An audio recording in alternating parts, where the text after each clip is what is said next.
It was after 9 p.m. on a warm Miami evening in May of 1982, when a couple who lived on Southwest 138th Street in the Kendall area of Miami had just finished eating dinner. Jean Kell had been busy washing dishes, whilst her husband James was sitting down to watch the television. Suddenly, a loud explosion outside caused Jean to rush to the window to see what the noise was. She was met with the sight of a thick black cloud of smoke billowing out from behind the closed doors of the garage across the road. This garage was attached to a ranch-style 3-bedroomed house that had been rented out for a few months by a young Lebanese man, an amateur mechanic called Azat Abul Hussein. Jean telephoned the fire brigade whilst her husband and a passing jogger ran across the road to the scene of the fire to see if there was anything that they could do. When they arrived to the garage, they put their ears to the locked door. They both said that they could hear small cries, leading them to believe that someone was inside, but the intense heat made it impossible to get inside. Within minutes, the street was filled with firefighters. They were soon joined by Basim Wakil, a wealthy Syrian friend of Izat's. He had to be forcibly restrained and held back by the firefighters because he was trying so hard to run into the flames to try and get to his friend. Once the flames had been extinguished, the garage was completely gutted. Absolutely nothing in the garage was salvageable. Realising that the homeowner was nowhere to be found, the situation began to look very grim. It was clear that should a person have been in here, there was no possibility that they would have made it out alive. This sad truth became a reality when firefighters searching the rubble located the charred remains of a man, pinned underneath the burnt-out shell of Izat's car, a red 1972 Chevrolet Vega. The car had to be jacked up to free the burnt-out body that had turned black and charred. Noticeably, the body's fists were clenched with the limbs drawn up like a boxer pose, characteristic of a fire victim. This indicated that the man more than likely had been alive when he had been burnt. The body was completely unrecognisable. All of his hair, clothing and facial features had been burnt away. His remains were so badly charred that Fire Lieutenant B. L. Pratt said he wouldn't have been able to recognise the victim even if he had known him personally. Whilst the body was collected and taken away for further examination, police began talking to Wakil and other witnesses. Law enforcement were able to piece together the hours leading up to the flash fire.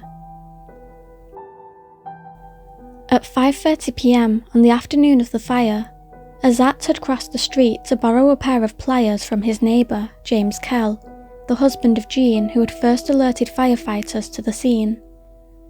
Azat had said that he was working on a faulty fuel line on his Chevrolet Vega. It did strike James as odd that a man who declared his hobby to be tinkering with old cars should need to borrow a pair of pliers, but this wasn't significant enough for him to comment on. In 1979, Azat had moved to Miami, where he first worked as a waiter at the Jamaica Inn and a cab driver for Turtle Cab Company, whilst also attending Miami-Dade Community College. Subsequently, he became the salesman for the Scarf Land Development Company.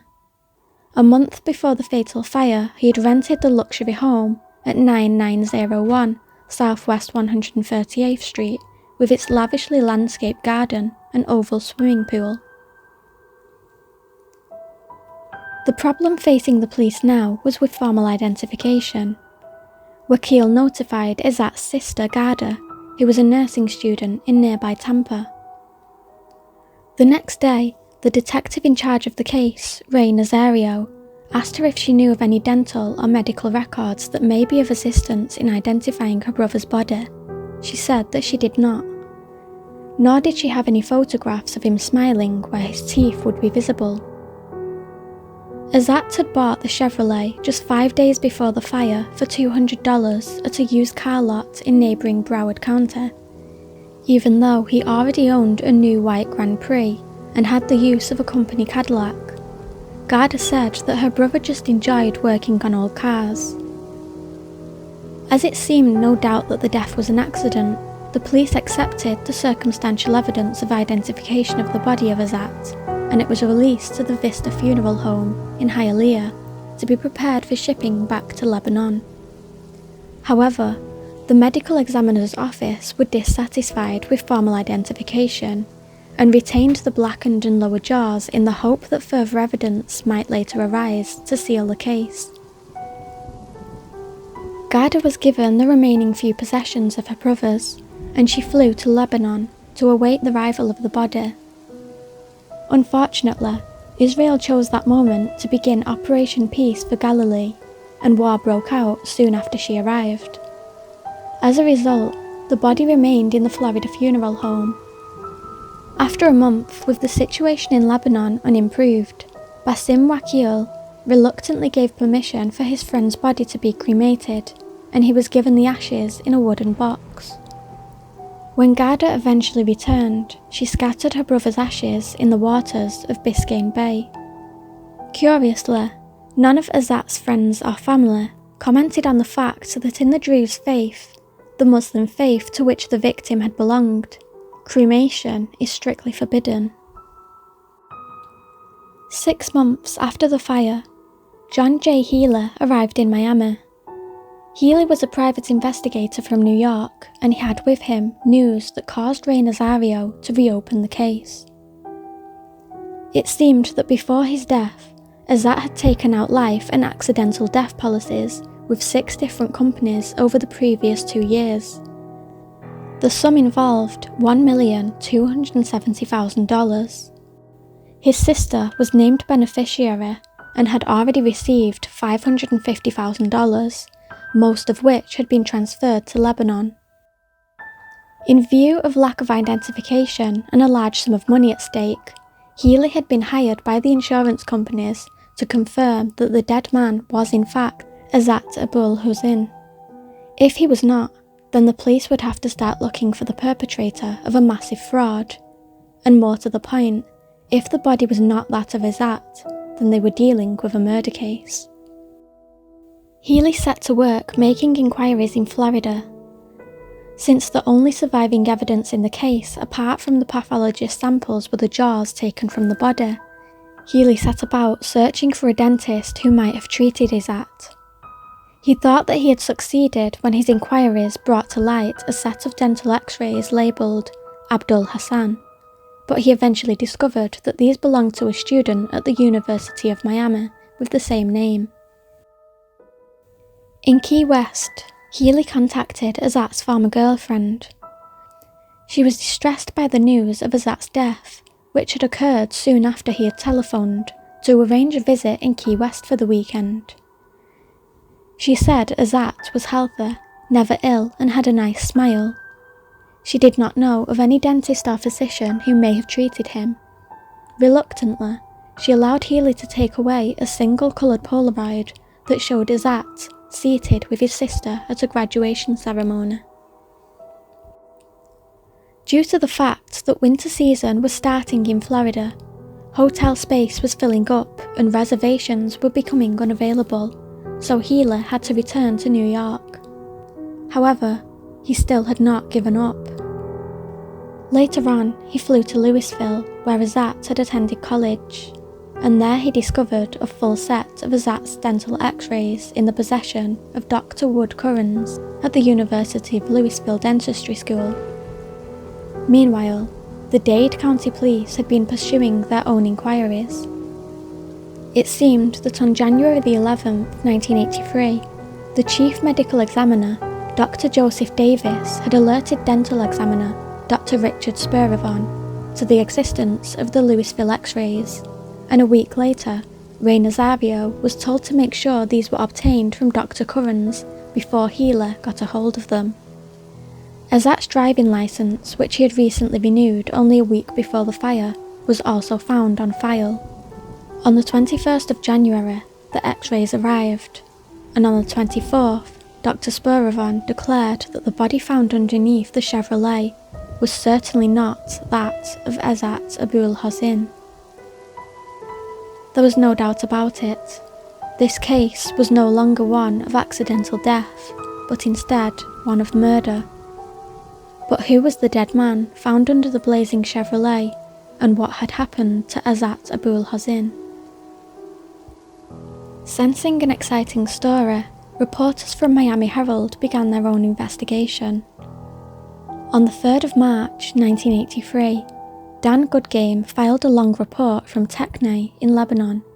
It read, 10 months after he supposedly burnt to death in Miami, backyard mechanic Izzat Abul Hossein is home again, a rich man in a small Lebanese mountain village. The report went on to say that he now owned 2 new cars and a truck. His $250,000 villa is under construction. He maintains a fat savings account at a local bank.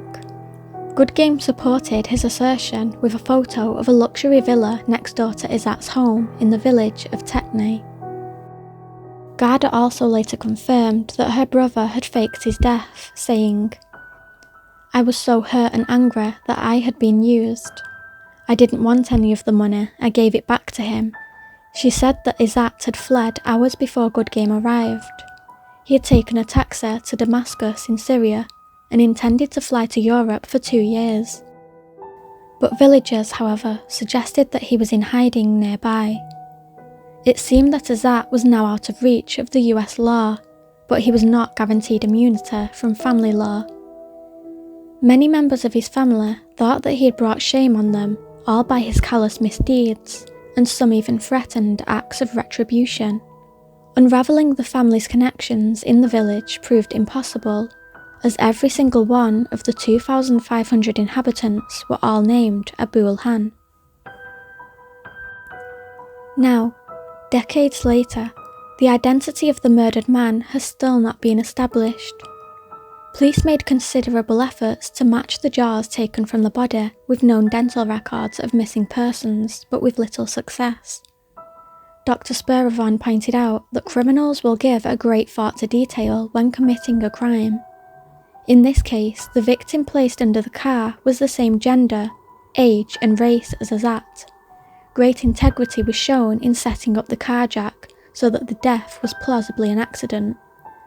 And due to the absence of soot in the victim's airways, it was possible that he had been asphyxiated with carbon monoxide before the fire had started. One resident of Izzat's village, a 34-year-old cargo pilot named Adnan Abul Hossein, told Goodgame that many of the villagers wanted to bring him to the US Embassy so that he could be extradited to Miami. The crime was, Adnan said, a disgrace to the Abul Hossein name and village. Goodgame later tracked Garda down to her mother Linda's home. She initially refused to be interviewed, but after chatting to him about Tampa, she eventually warmed to him and agreed to talk. She said that it was all her brother's doing, and she didn't even know that she was the sole beneficiary of the insurance policies until after her brother had apparently died. She also described what she did when she discovered her brother was still alive. "When I found out that my brother was still alive, I was shocked. We had a big fight. We haven't talked since. Izzat knew that he had to leave here." She claimed to have given him back the $500,000 she had received in insurance. Garda said that her brother took his clothes and abruptly left Techney only hours before Goodgame arrived, having apparently been tipped off about his arrival. She said that he intended to take a taxi to Damascus and then fly to France and live there for a couple of years. However, when Goodgame questioned another one of Izzat's sisters and some villagers, they told him that he was still hiding in the area. At that point, Goodgame's guide became very agitated and wanted to leave. He was worried that Abul Hossein, or someone hired by him, would somehow harm them. Goodgame agreed to leave Lebanon, never having gotten the chance to interview the main character in the story. This was the last development in the case. There have been no updates since the early 1980s.